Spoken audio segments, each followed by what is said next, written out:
I'll call to order the school board public work session for Tuesday, October 14th. First item on the agenda is Dr. Glaze with the House of Representatives voter information. Yes. Several of you shared the mailer that came out a couple of weeks ago. Ironically, I got the same mailer as well. Different representative, same mailer. So that's just kind of the way that that's operating.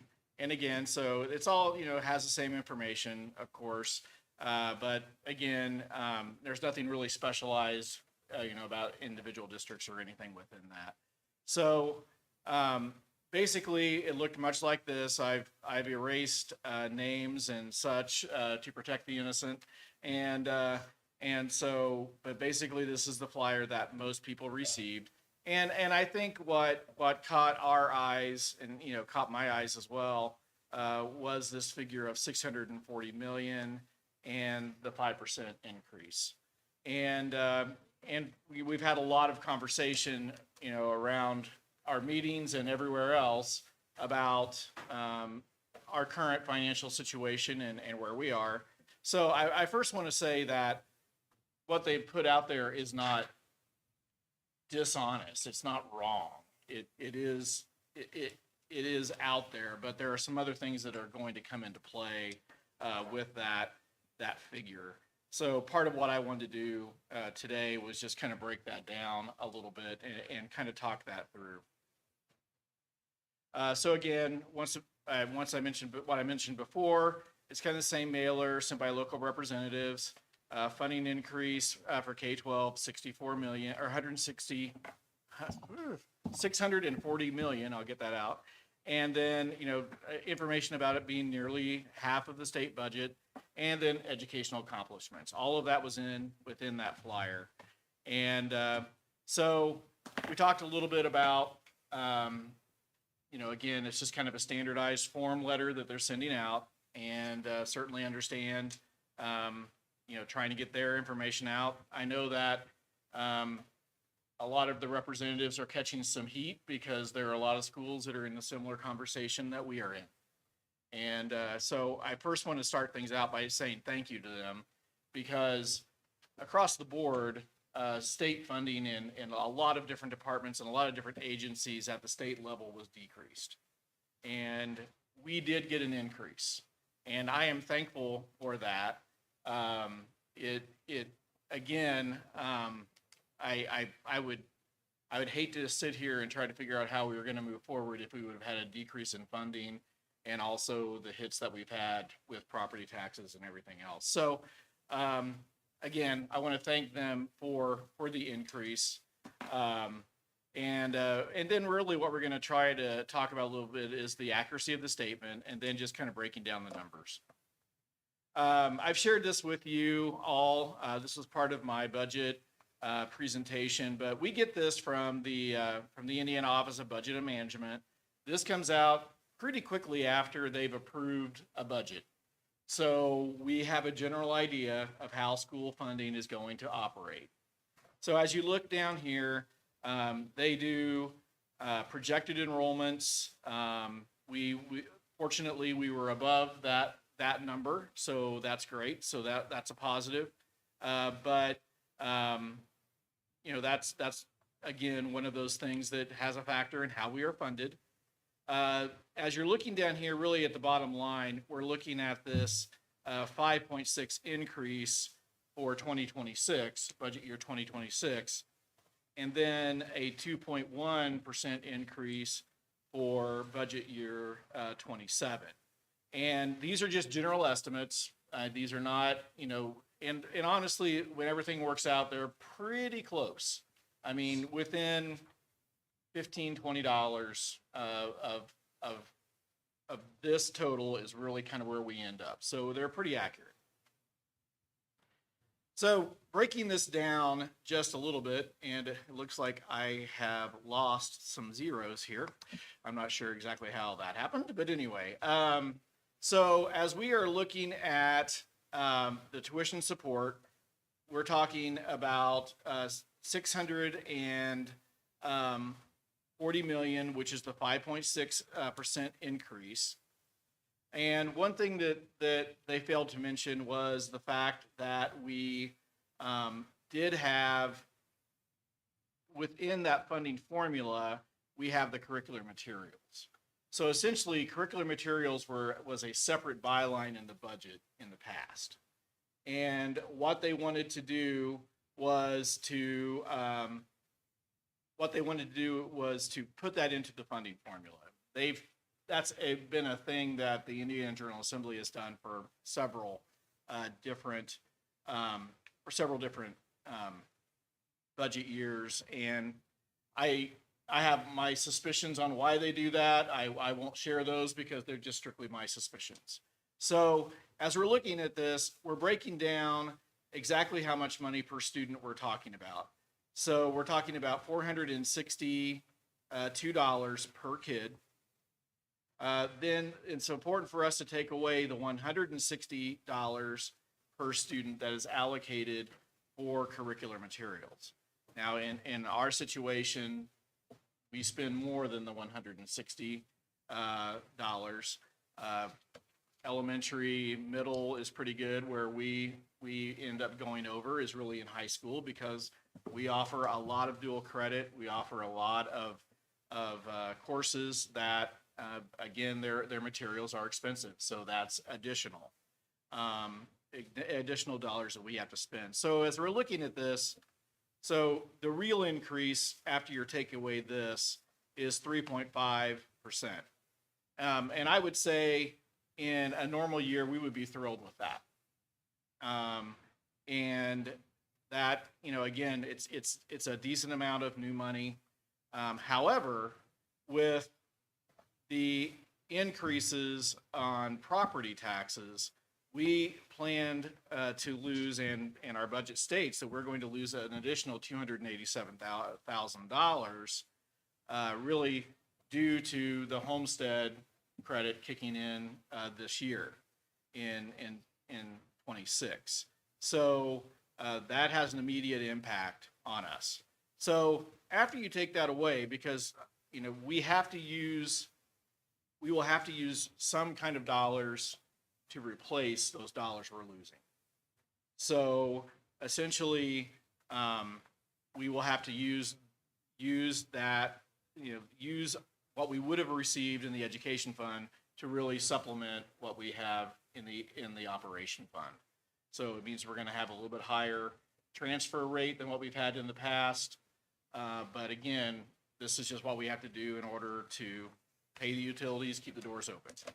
So our actual increase really is about $85 a kid, which is about 1%. So that would be the percentage of new money that we have. It's around 130,000. Yes. To the previous slide, we have more students than they projected. Yes. Does that help? This math is different, right? So Yes. Does that help us? It does help us to a degree. However, what happens is we still have to make up for those losses that we're getting in operation. So we do get some more dollars in the education fund, but there are expenses that need to come out of there, like around $260,000 for textbook, for curriculum materials, because we did not have enough funds when we projected our budget to cover curricular materials.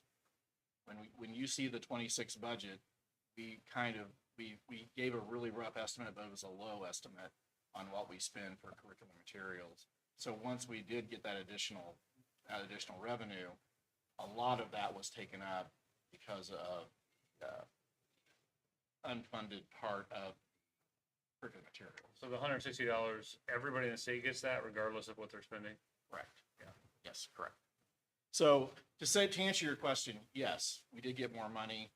Unfortunately, we also had to spend it on curricular materials. Not unfortunately, it was handcuffed into that silo. That was a bad example. Anyway, so for 2027, You might notice that there's that 2.1% increase, and again, there are times in our recent past where we would have been really happy with that. But again, the additional transfer that's going to be coming out of it will have to come out in order to balance things in the operation fund, really puts us into kind of a negative scenario. So you take that $187, which is just dividing the allocation by the number of students that we have. That drops things down to negative $87 per student for 27, in order to make up for those property tax losses. I will use this example as well, and I'm using very conservative numbers because the vouchers always cost more than what they initially think. And so they've estimated it to be around $90 million. Okay. It's always been more. So basically, but I'm taking that number. So 90 million, and then, so that's really about $82 per student, per Indiana student that will be lost due to voucher expansion. And so could we have used that $90 million? Yep, sure could have. But that expansion is taking those dollars away from really all public school students. And again, it's good for the press release, it's good for that kind of information, but in reality, it is continuing to take dollars away from public school kids. So kind of using the big dollars here. So we're deducting curriculum materials. We are, deducting the voucher expansion. So real increase statewide is about 374,000 or 374 million. Again, a big difference, about half of really what it is. And then this number, of course, does not account for any kind of property tax losses. So in additional funding, that would be the number. So one of the other comments in there that the education is nearly half the state budget. That's accurate. And that's a very true statement. In 2008, Indiana, we were kind of in the same situation we are in right now. Property taxes were high. They were trying to create some property tax relief. So they shifted the liability for property taxes and moved it to a statewide sales tax. So essentially what happened is they took that 1% that they're collecting at the state level, and then they're distributing that back out to all the schools to pay for the full tuition support of the student. Back in the day when I was a lot younger and didn't have as much gray hair, it was kind of a 50-50. So what would have been considered our education fund would have been funded about 50% from the state and about 50% from local property taxes. So when they made that shift, then it centralized the funding to the state level, which is what made it 50% of the state budget. So again, before the school had a little bit of power to keep the local tax rate in hand and try to make things work within that budget. So once this moved to that sales tax model, then that whole system changed. And so again, that's where you get the idea of the money following the state. So, because that's just coming straight out from the state, they just divide what that funding resource is out by the number of students, and there you have your funding formula. And one thing that I would really love, and I didn't see that in the notes or in that particular flyer, is I just really want to thank Indiana educators because again, the people that are in the trenches deserve the pat on the back, and And I certainly appreciate what our educators do, and certainly when we're looking at some of the national games that Indiana's had, I do think that that's a lot of hard work from some really great educators in the state of Indiana. And I just feel like that it'd be nice to have a thank you in there and a flyer from, from people who are elected officials. Again, part of the humility is, yeah, they may have had some input in on policy, some other things like that, but the people doing the work always deserve more credit. So anyway, thank you, educators, for those educational accomplishments. And that's it. You guys have any questions on that? We texted about this today, but has the new AV officially been released? It has been released. Yes. A bit ago. Yeah. And it went up 1.1%. Do you know the dollar figure, Brooke? It was not much.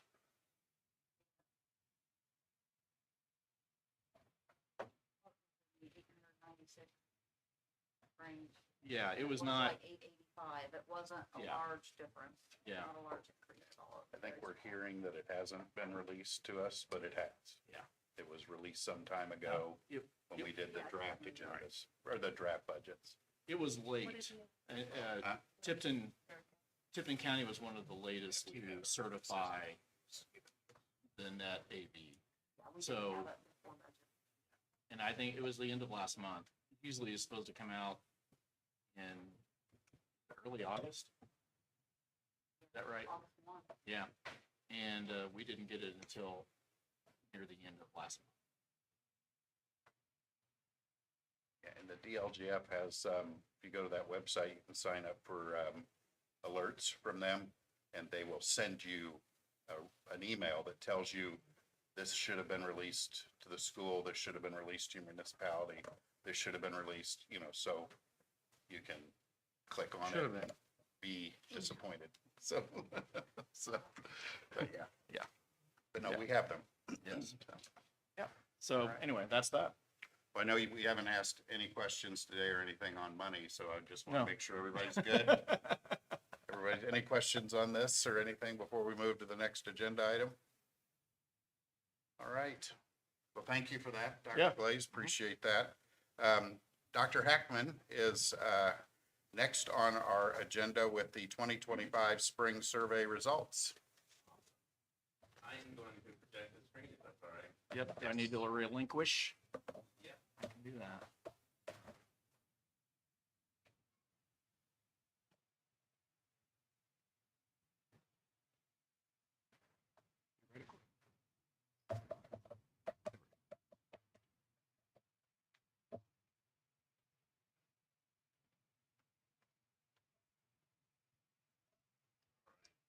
So I've got a made a video. People tend to pay more attention to the video than they do to me. And so I will show the video. This is also what I want to send out to the community, updating on why we do these things. I think the more time we are showing people, we look at these things, they matter, your voice matters, it's important. So we try to do that as much as we can. We do that with the staff. We did it just the other day. And so that's just a piece of what I want to send out here. Does this go on the website? This would go in an email, I think, thanking everyone for kind of afterwards why we, thank you for taking the survey. We're scheduled to send that when we get back from fall break. Yes, yes. It'll be part of the November newsletter.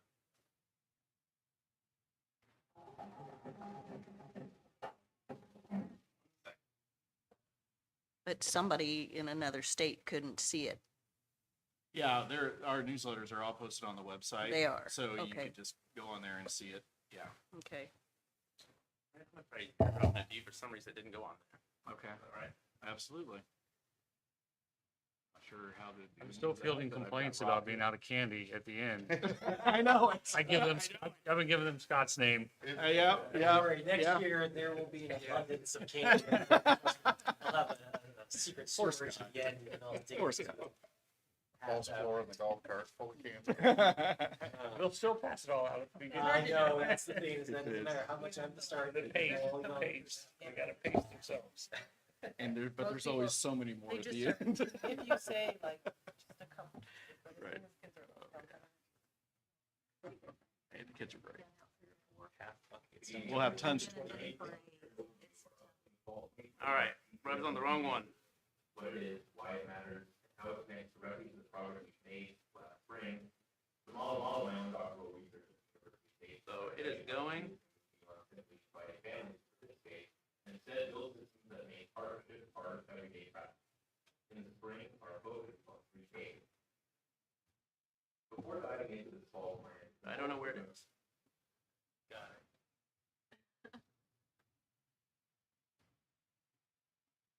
Nothing makes me feel more like my father than to be struggling with technology. I know it. I know it.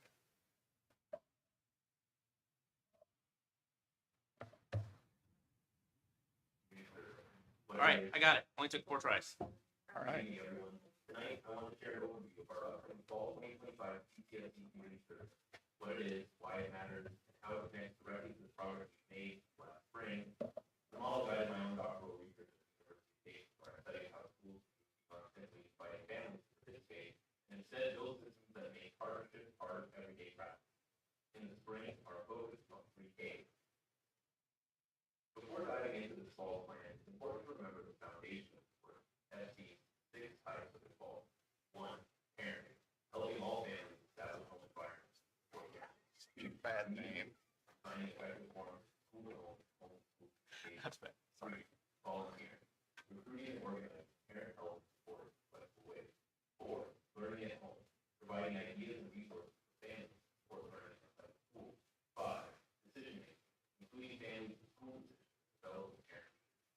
6, collaborating with the community, coordinating resources and services, community, strengthening schools and families. These 6 items give us a research-based roadmap, strengthen relationships that drive success. In the fall of 2024, PTSD community survey, we collected responses from about 65 staff members, 155 parents regarding this process. 2 clear strengths emerged from the feedback. First, communication. Families shared that they feel informed, respected, and confident when staff questions. Our staff also described strong collaboration and trust within the building.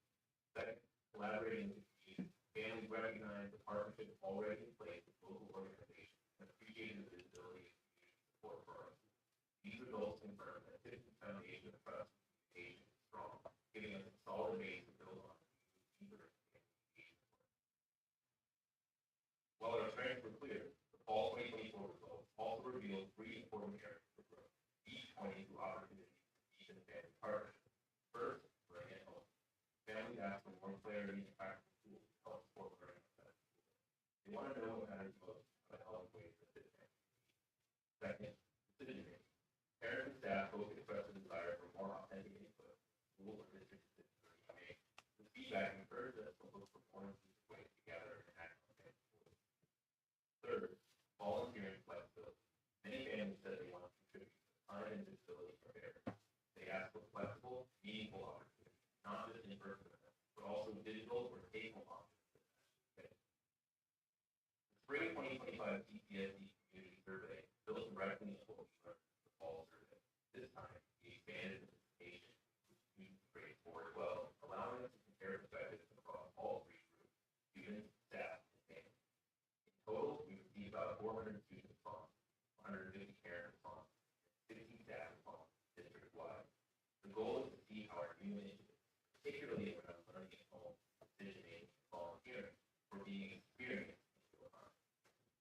In learning at home, families reported noticeable improvement, getting clearer information on what's expected and how to help. Still, many parents ask for next-level support, things like grade-specific guides, examples of quality work, take-home resources that align directly with classroom learning. Students also said they appreciate the consistency. More teachers are sending updates and reminders that help stay on track. In learning at home, families reported noticeable improvement. They're getting clearer information about what's expected and how to help. Still, many parents ask for next-level support, things like grade, quality work, take-home resources that align directly with classroom learning. Students also said they appreciate the consistency. More teachers are sending updates and reminders that help stay on track. In volunteering, families told us they truly value flexibility. Digital, home, or smaller. We saw participation increase wherever volunteer opportunities were clear, manageable, and purposeful. making sure those opportunities are visible, well organized, and easy for families to access. Spring 2025 survey data serves as more than a snapshot. It became a decision-making framework for both district facility leaders. At our administrative retreat this summer, we used those findings to directly inform the 2025-2026 planning cycle, ensuring that each decision reflects the priorities identified by our families, staff, and students. At the district level, the data guided how we approach family engagement, communication, and collaboration across departments, helping us align goals and strategies with what our community values most.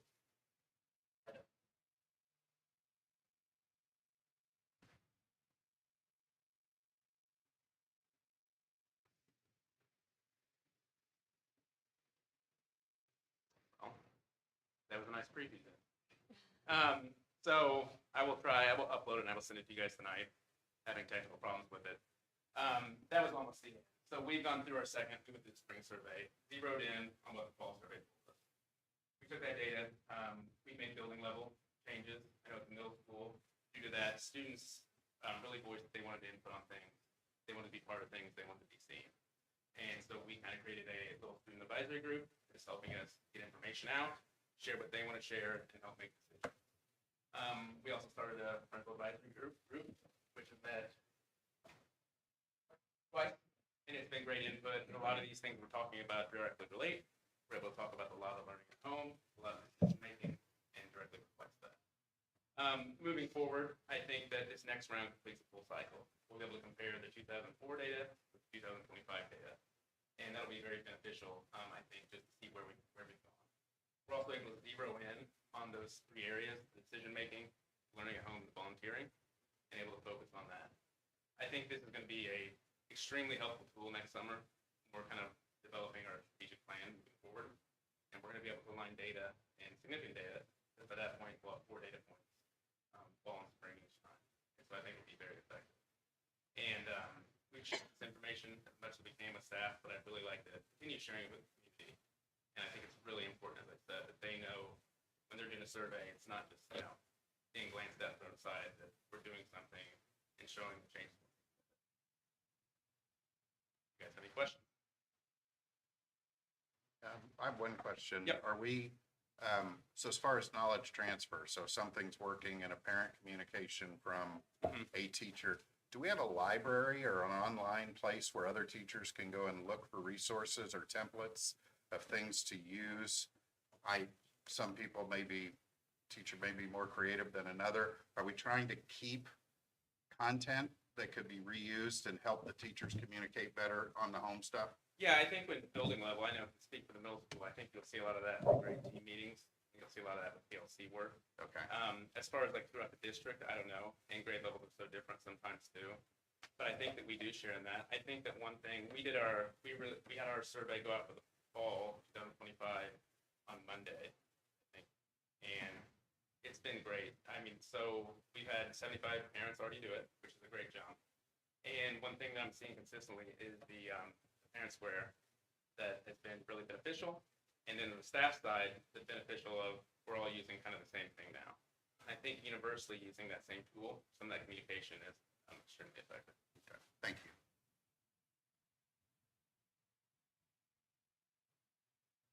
Does that go out as an email?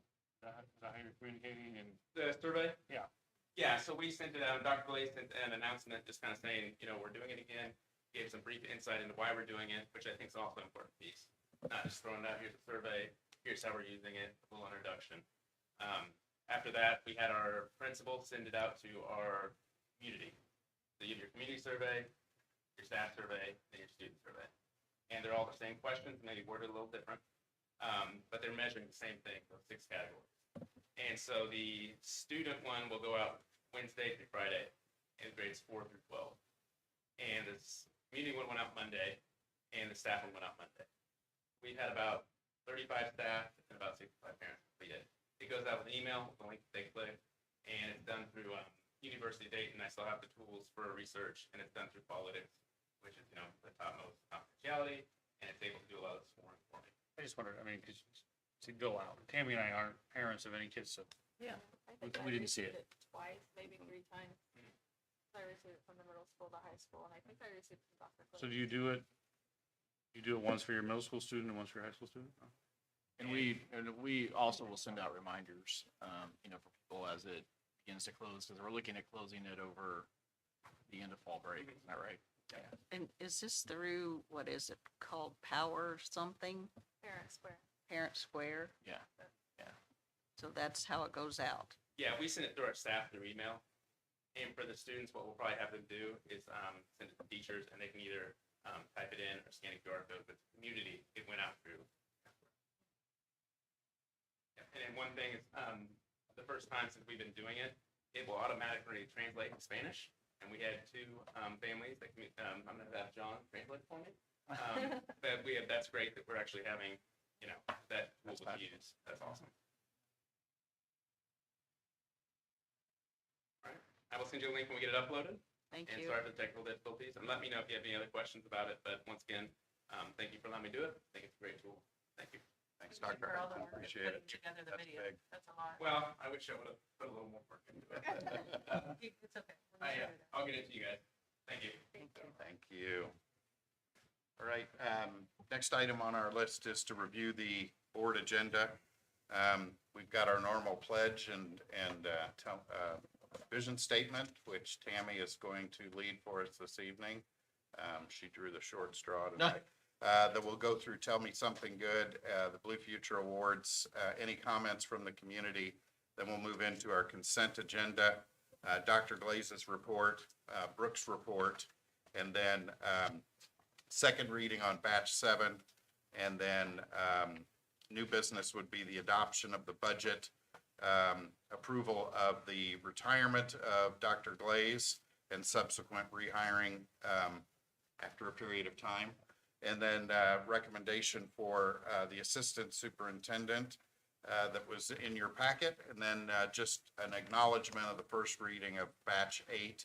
And I did want to thank everybody for leaning in on policy D600. I know we want to get that tightened up before next month's meeting. So early communication was really good. And I just appreciate that help because I have no idea what I'm looking at when I look at that. So somebody who's done the work is always helpful. And then the only other thing on both on our public work session agenda and on our regular agenda would be the advisory committee that's meeting on 9/22. It is the second meeting of the expense reduction review committee. And in your packet, there is an agenda for that group that's meeting on the 22nd. That's actually a typo. It should be 9/27.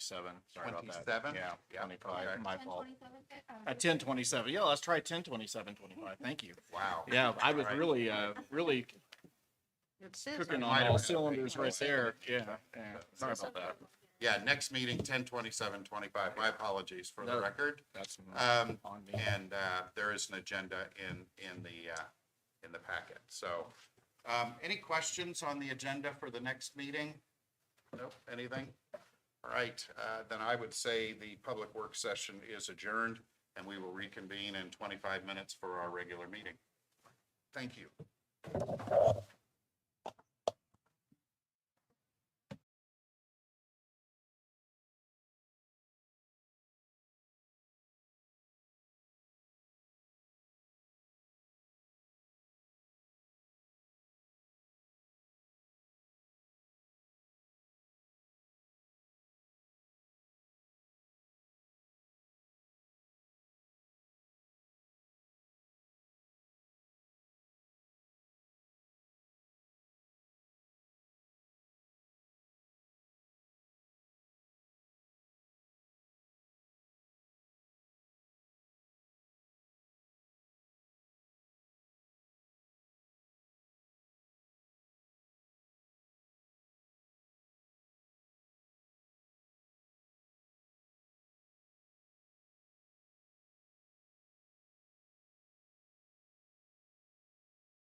Welcome, everybody, to the Tipton Community School Corporation School Board meeting. I will call the meeting to order, and Tammy is going to lead us in the Pledge of Allegiance and the vision statement.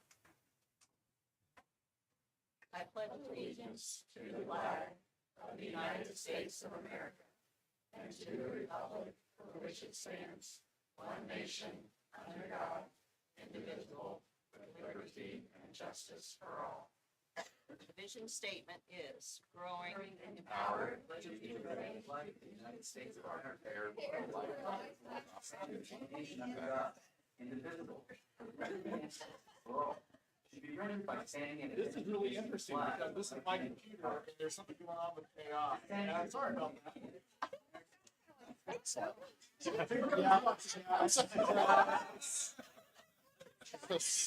The voice behind chat. Did somebody say theories? Say that. It's got a side hustle. All right. All right, thank you for that. On to the next part of our agenda. This is Tell Me Something Good. This is an opportunity for the board to speak into something they've observed in the school community and talk about that briefly. So I'd open that up to the board if anybody has anything for Tell Me Something Good. I have one. So I always seem to have one. So I think when we look into filling roles that have been filled by the same person for so long, that comes with a lot of apprehension. And I just think that Colin Quinn has done a phenomenal job as our new high school athletic director, wrapping up all of his fall seasons. I know personally, I've seen him working the ticket booth. I've heard him be the announcer. He has been here later than I think anybody most nights. He's unlocking the doors in the morning, locking the doors at night. He even drove the bus for the tennis team. I don't think there's anything that man's not willing to do, and I think that's phenomenal, and we had a really good hire there. I would recommend or call out, I guess, the boys soccer team for their sectional championship. And I would also want to reference, it is an excellent example of what happens when structure is put in a middle school program that feeds into a high school program. And Dave Maddox and Adam Tragesser and a few other people that have been in the middle school working those kids, and now they're flowing into Eli and David's group. And it's really, really good to see them have those results. And that would be my contribution for Tell Me Something Good. I just think it's great that they've accomplished another sectional championship in soccer.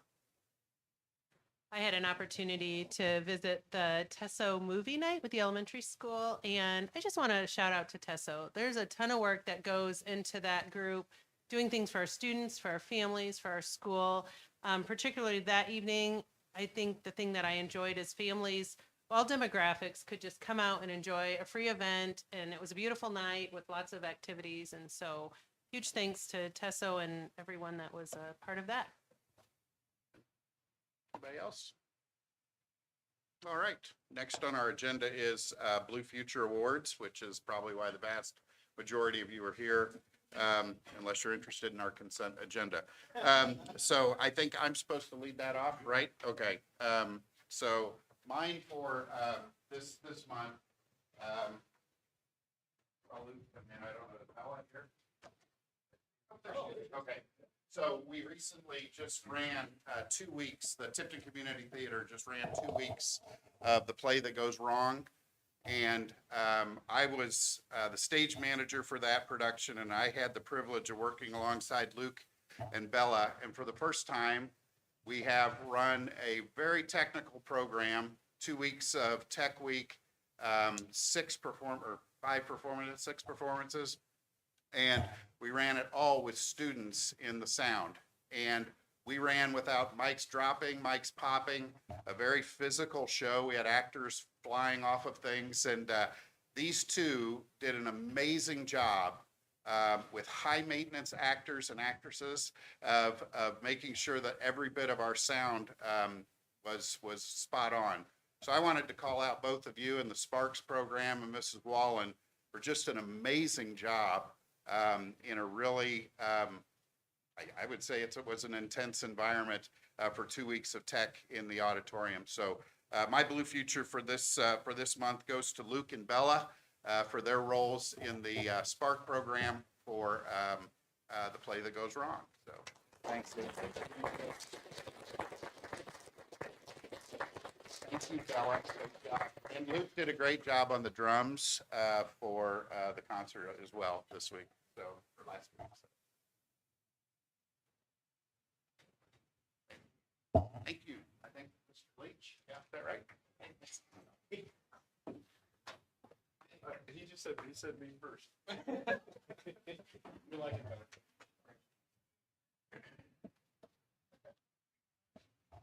Oh, it was Brian. Oh, never mind. Sorry, Brian. First, I'd like to call Josie Butler and Kennedy Lancaster to the front. No reason for you to sit while I'm talking about you. So it seems like every year we spend a little bit of time talking about our golfers because they always seem to do awesome things. And this year is no different. So Kennedy and Josie both advanced out of the sectional in girls golf. And that's kind of easy to say, but we are in one of the toughest sectionals in the state of Indiana, probably the toughest in the state of Indiana. And that's no small feat. They do it regularly, it seems, so it doesn't seem like a big deal, but the amount of work and time and being able to hold it all together through that. This year's sectional contest had some weather and some stuff that made things difficult, but both of these ladies powered through it, showed grit and determination, and represented Tipton really well. So I wanted to recognize both of them, Josie and Kennedy, for advancing to regionals this year.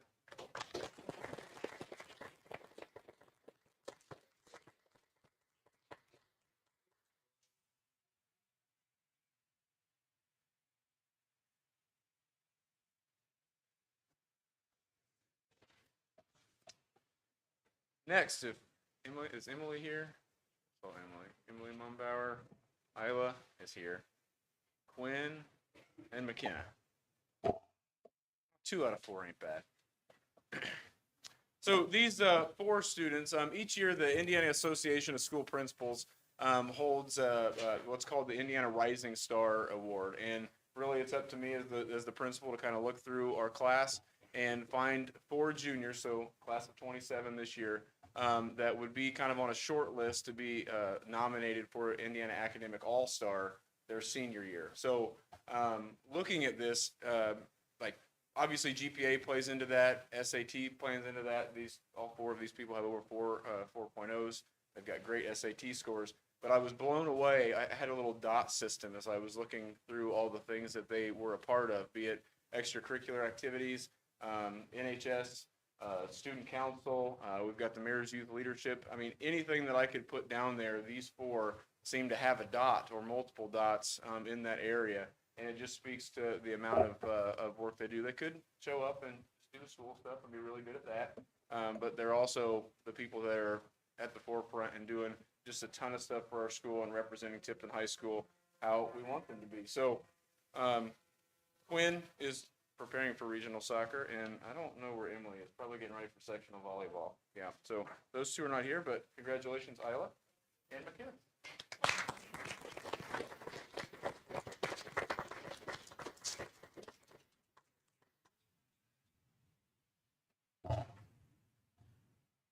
And then I have one more. I don't know. Is Phil Morgan here? I think I saw Phil.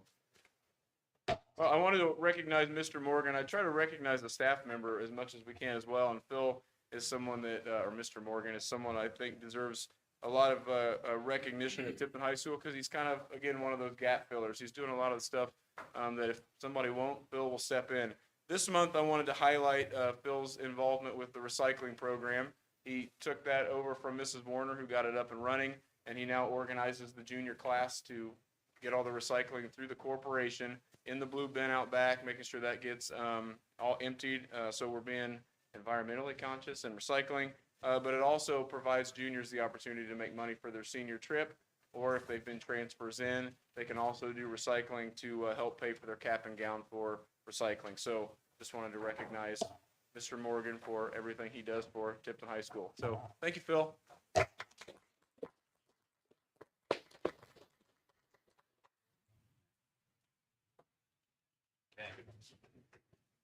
evening.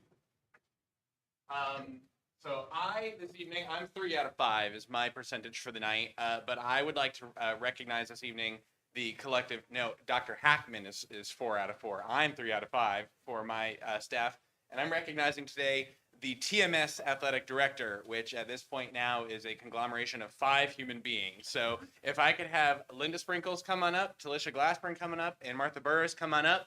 As well, the people who are not here this evening, of course, already mentioned one of them, Mr. Colin Quinn, exactly, who's working right now.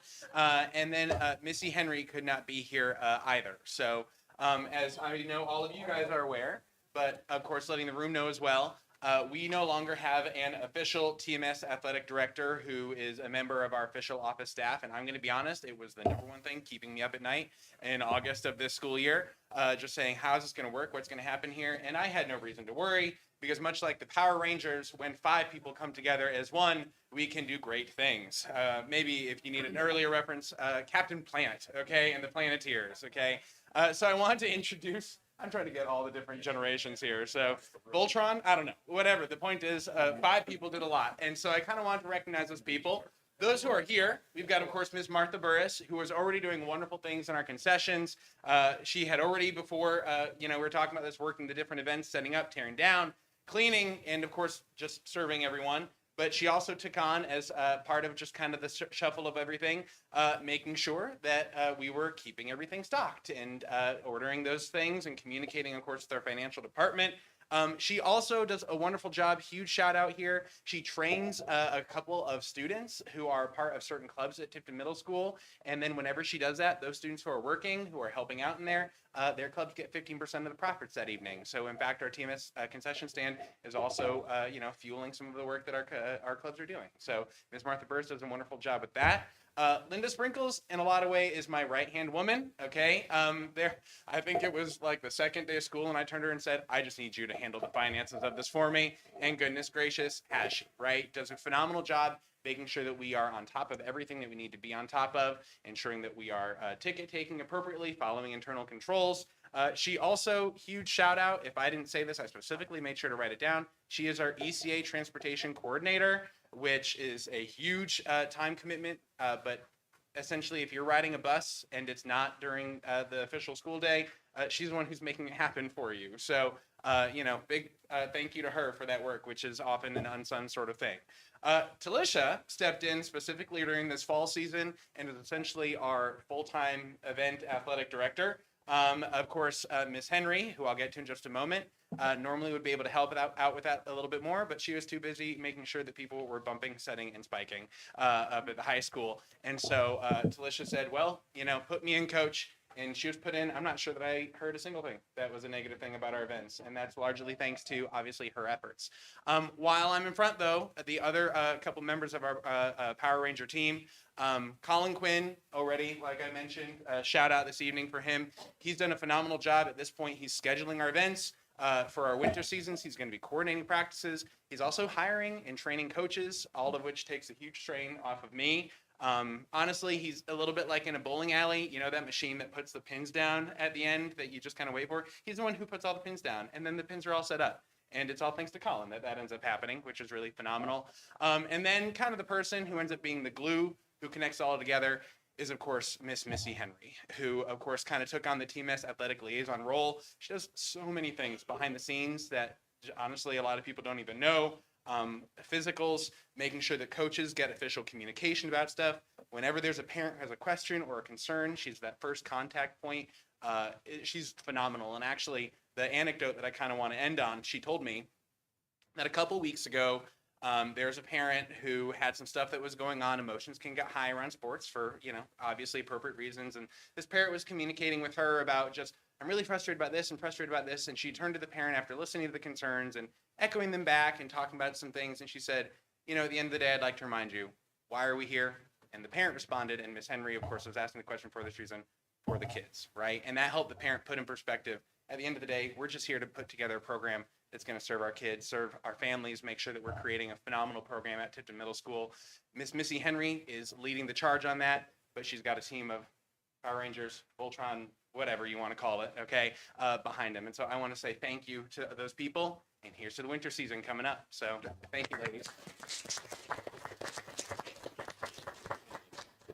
Let's see, and I've got Linda, here's you, Martha, here's you, and Talisha. There you go.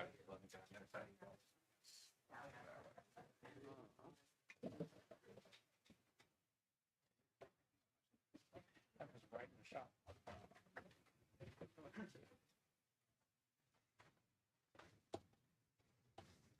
I'm going to be recognizing our Tipton Way team tonight. Last year, after we did a spring survey with our students, it came out that a lot of our students wanted to be more involved in getting information out, more involved in the kind of information that got out. And I kind of thought about it, and I had some specific students in mind that I wanted to try this with. And my ideas were, we could bounce ideas off of them. We could promote our PBIS system. And we could also possibly have a monthly kind of news show. And I bounced the idea off of John. I said, let's do this as a pilot program this year. I reached out to some families over the summer, and not only were they excited to do it, some even offered to come in during the summer. And so we started at the beginning of the year, and I knew that I had picked trustworthy students, I had picked responsible students, I picked energetic students and creative students. And I wasn't sure how it was going to go at the beginning of the year. And right away, it took off. And I can say what they're doing and their just their energy to do it, the ideas they have, it's just been fantastic. And so we put out our first kind of news segment the other day. We learned a lot. We did an interview with a new teacher. We did some old, I grew up with the More You Know PSAs. We did quite a few of those.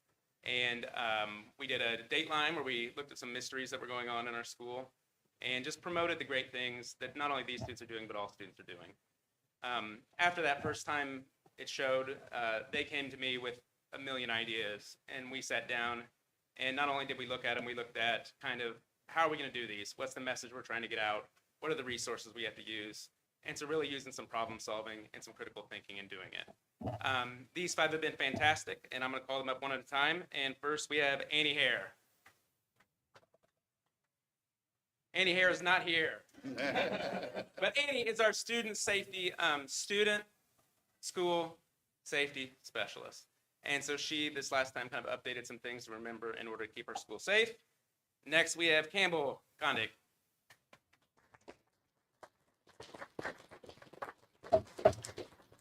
I think one thing that you do great is probably keep the other ones, their energy is usually up here, and you kind of keep them leveled out. One thing that I said is I needed responsible students to do this, and those would be students I could trust to go out and do things for me. And one thing the other day is we were talking about possibly doing some filming at the end of the day, and you informed me she had schoolwork to do, and she couldn't do it. And that's the exact kind of person we're looking for as well, putting the things that are important most. But thank you, Campbell. And next we have JJ Adams. Yeah.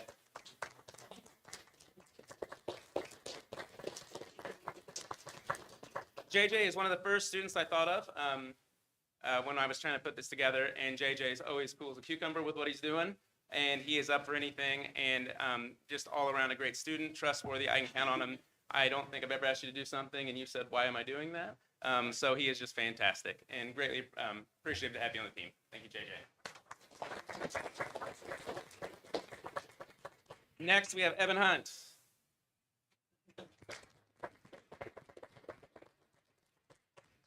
Evan's been great. Evan's learned, I think, a little bit about filming, right, Evan? And yeah, absolutely. And so he knows how to hold the camera. How do you hold it? Yes, not like Monroe. And he has done just a fantastic job. He came the other day. He had some great ideas, and we're working on them, putting them in place for October. But, I mean, I can't express just the excitement that I was worried I'd have to go drag them out of class to come down and do things. And just the energy he's bringing has been absolutely fantastic. So thank you, Evan. And last, we have Monroe Stewart. Come on, Monroe. Monroe, we kind of filmed our first segment where Monroe hosted a talk show with one of our new teachers, and I can say she did 1,000 times better than I could ever dream of doing at that task. she was following up, telling the teacher how wonderful it is to have her at Tipton and how, we want to make her feel welcome. Monroe also is not what you would say, you're not going to be controlling the camera anymore? Okay, so, but absolutely fantastic, a great sport about everything. And once again, they came down, had great ideas. If you guys have not watched it, it was fantastic. It was fun, and editing it was a blast. And they're going to learn more about how to do those things and more about getting information out that the students want to get out. And they don't have to hear it from boring adults like John and I. So thank you very much, Monroe.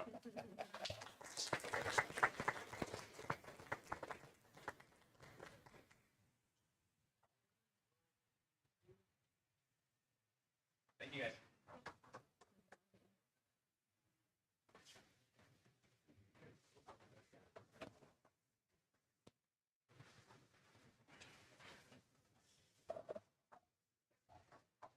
All right, for the elementary this month, we'd like to call up Angela Meister, Jessica Higginbotham, and Sarah Capper, if you guys could come up.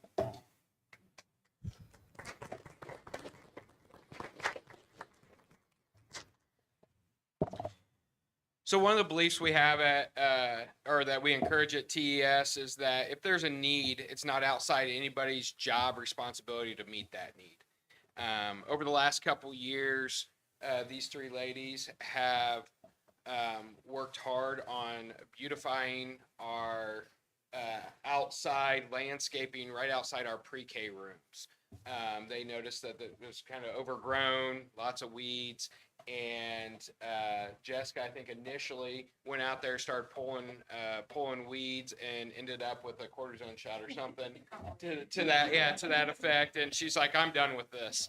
So then that's when Angela and Sarah kind of picked it up, and I've seen them out there working a couple different times on days that we have off, planting flowers and making it look nice. So now that we have 3 pre-K rooms right there and our families are walking up to those doors every morning, it's a nice little addition to the landscape out there. So thank you, ladies, for taking that and just stepping up without being asked and going above and beyond. Yeah.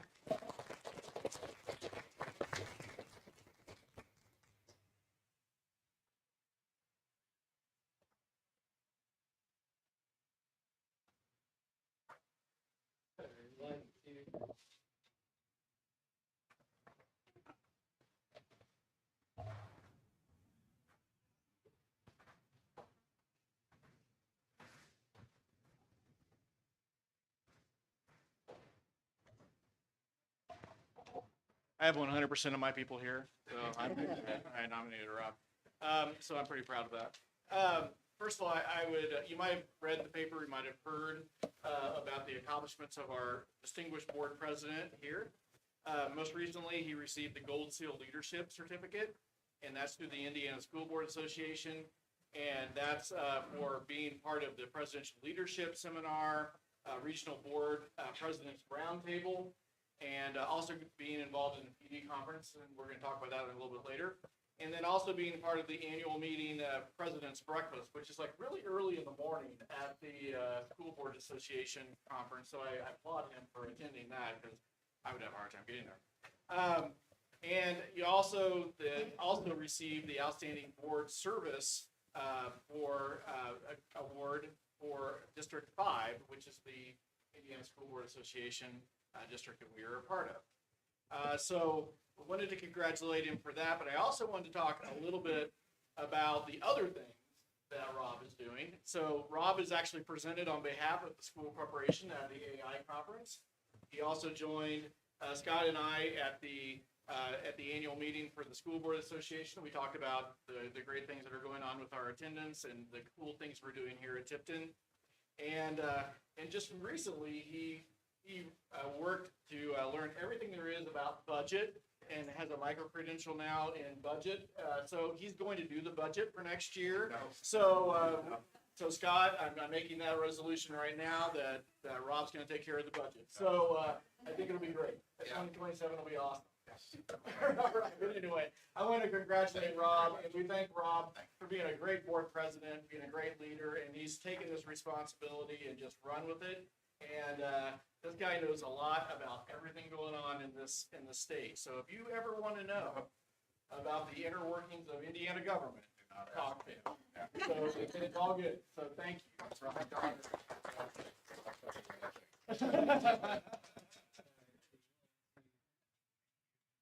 All right.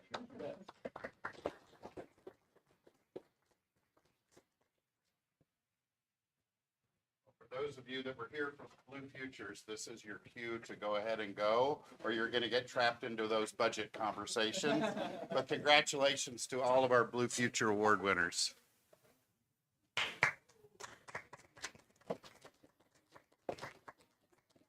Thank you. I didn't know this. I need to look at the agenda a little closer before.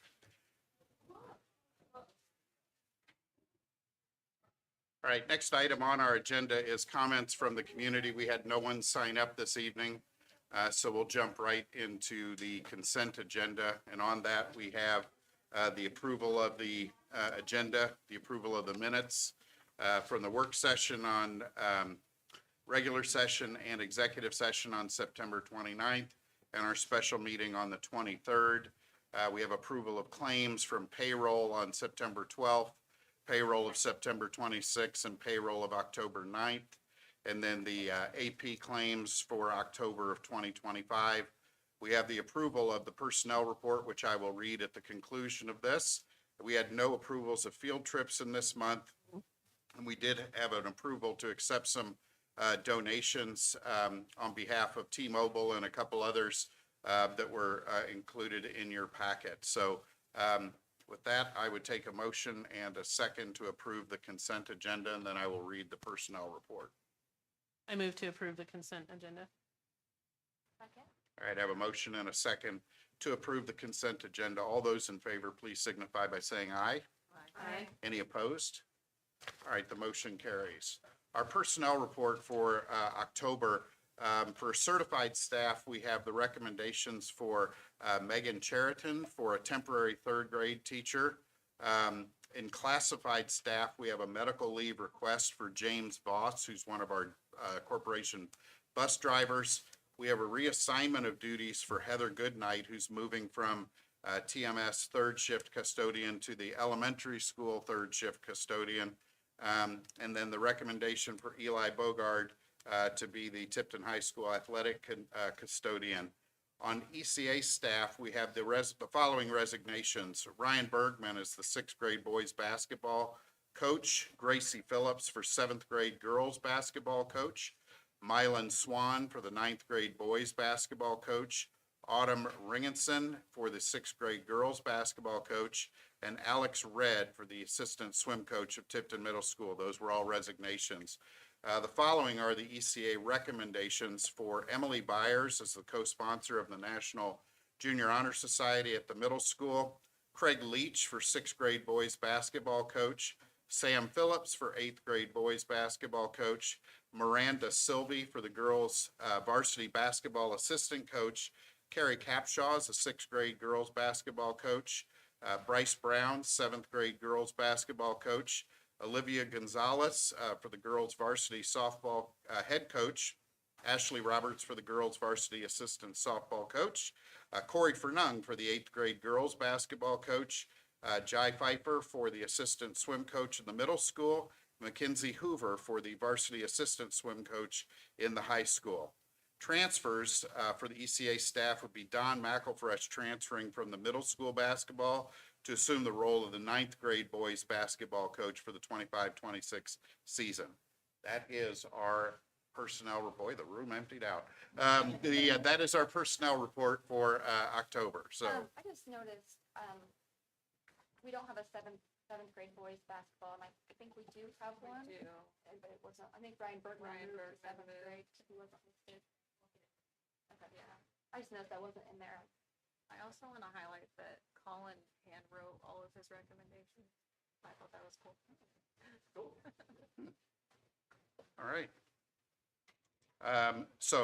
Next on our agenda is the superintendent's report. So Dr. Glaze, the floor is yours. All right, awesome. And just to kind of give some updates here on our re-roofing project. Hopefully you're seeing that there are things moving forward with that project. I did send in the weekly update that we are not at the Barney School, so we are not purple. So we will be replacing some of the metal that was installed incorrectly. And so we'll all be tipped in blue here in a couple of weeks. So that is going well. The Impera roof is complete except for the metal around the edges and also the gutters and downspouts. So those will be that will be taken care of here in the next few weeks. They started to work on the academic wing, and luckily, with them not having to do a complete tear off, all the buildings can be occupied while we're doing this. I'm not going to say there's not an occasional boom, but for the most part, it's been a pretty good experience for everybody. So we are still ahead of schedule, which is where we want to be. The one blessing of having a pretty dry fall is we've been able to get a lot of this roofing project done with the dry fall. Chiller install is going to start on, I believe, Tuesday. They've got to pour some concrete and demo the old chiller and all that. So there'll be lots of things happening here next week over fall break as that chiller will get installed and ready to roll. I want to congratulate our boys soccer team. Great game on Friday, terrific crowd on Friday on Saturday. So just congratulations to them, and along with what Rob said, we're always thrilled to have another sectional championship. So congratulations to them. When do they play again? They play on Wednesday. Yes. They play at Faith Christian and it's there, right? Yeah. I also wanted to make sure we acknowledge Evan Coe. So he was a sectional champion in the individual sport. Oftentimes we forget about these individual sports, kind of why I like to, along with golf, but anybody want to congratulate him for being a sectional championship. That's excellent. So congratulations to him.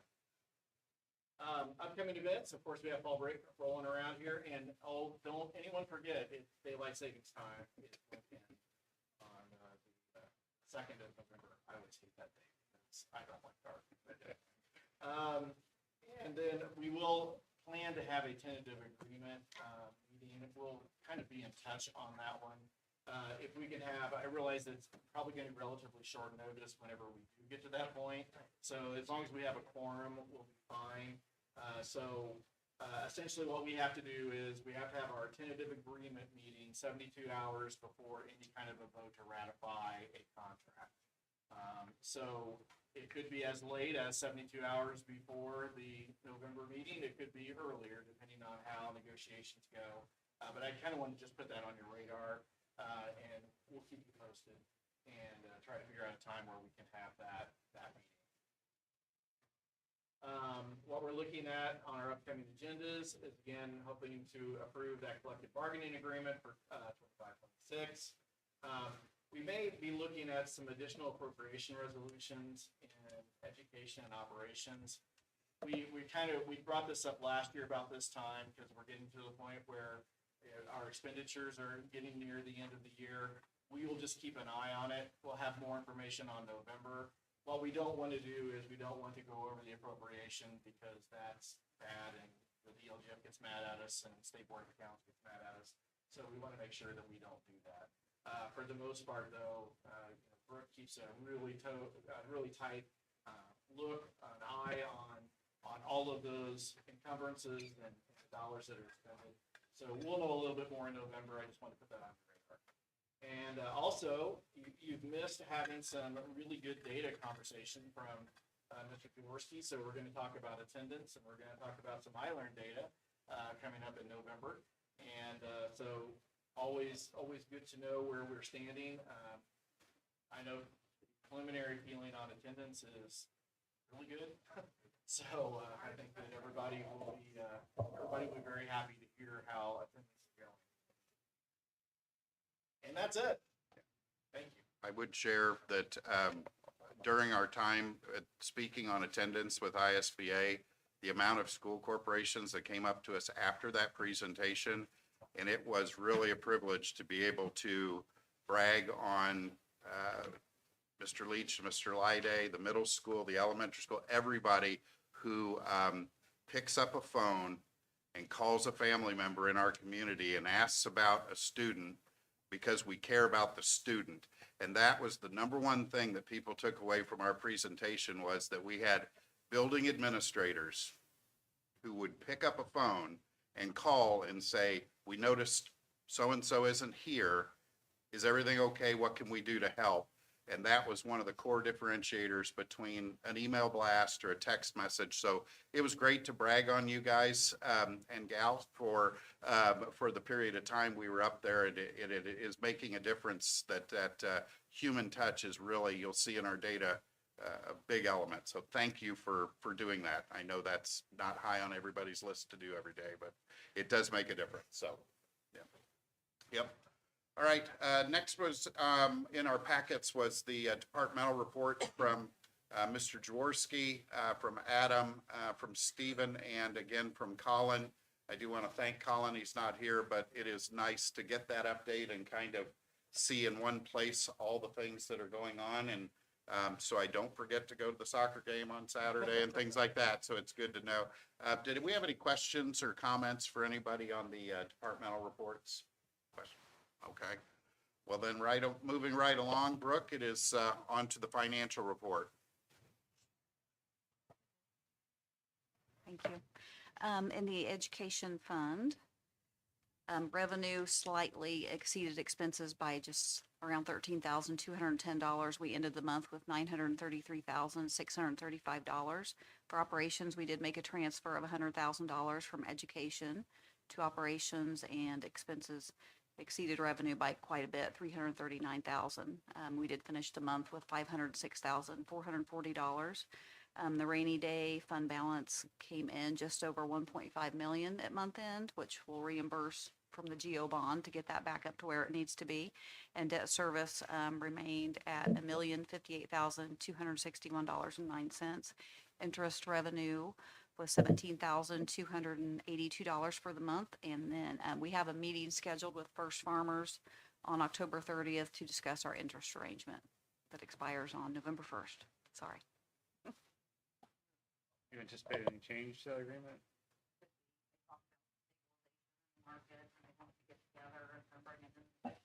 I mean, they're still gonna do it, but the rate might be different because of, yeah.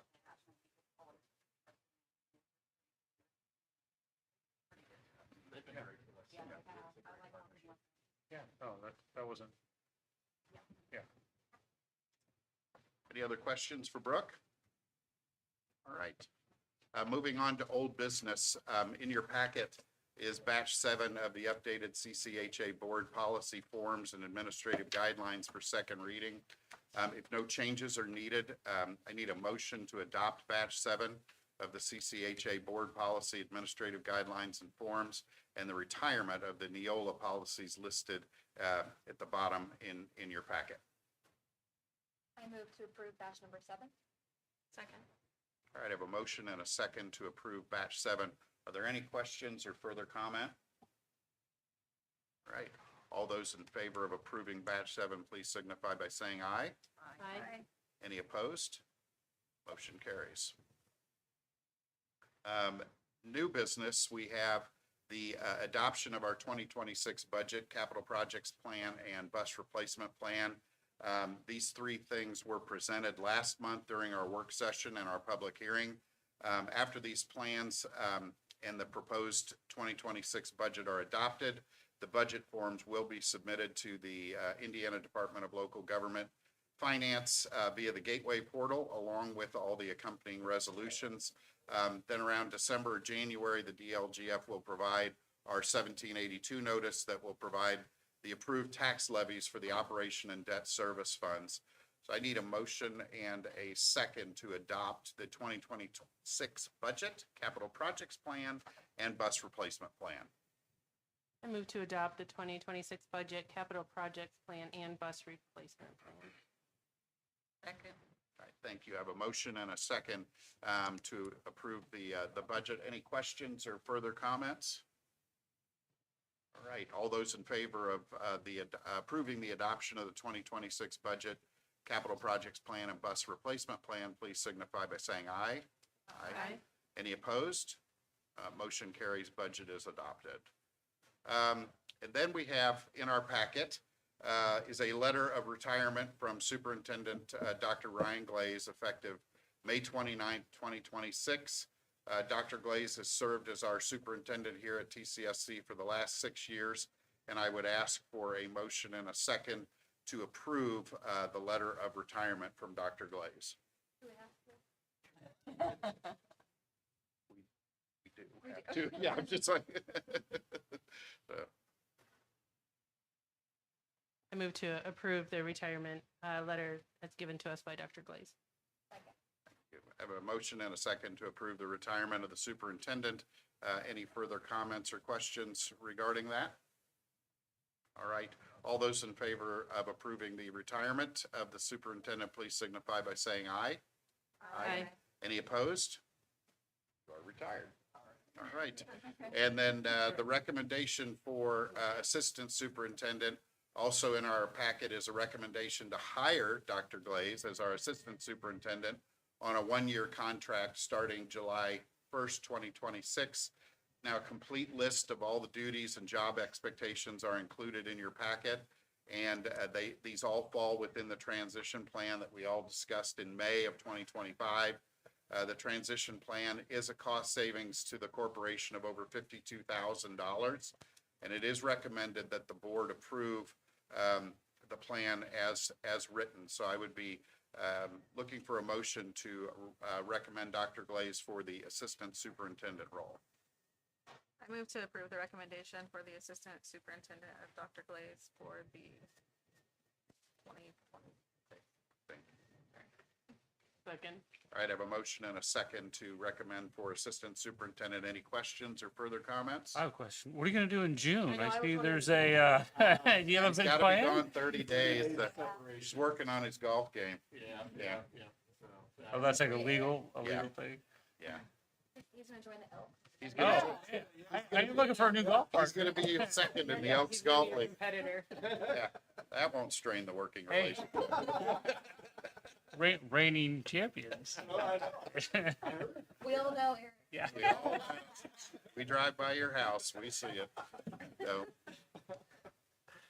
All right, so I lost my way, but I think we had a recommendation to approve. All those in favor, please signify by saying aye. Aye. Any opposed?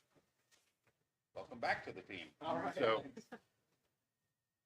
and then there's no action on the next item, but it is the first reading of batch 8 of the CCHA board policies and administrative guidelines and forms. Within that packet, you'll see the adjunct teachers D600. So please continue to dialogue with the administration on making sure we get that settled and we get that right. But also included in that packet are internal controls, use of credit cards, collection and forgiveness of debt, unpaid meal policy, investment income, time and effort, debt management, cash balance and liquidity, and criminal organization activity. And so those will be up for second reading and approval in our November meeting.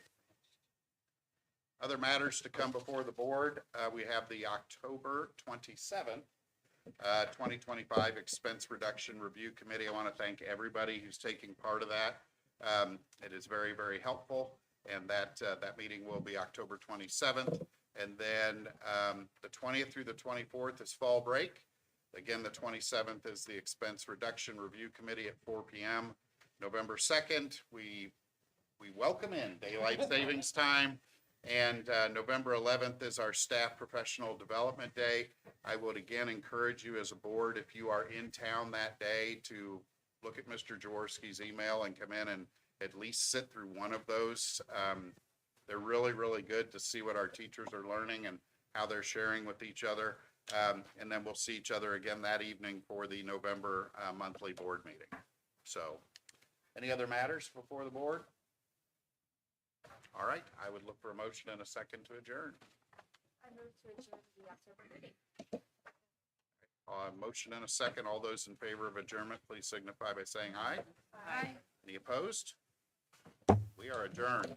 Thank you, guys.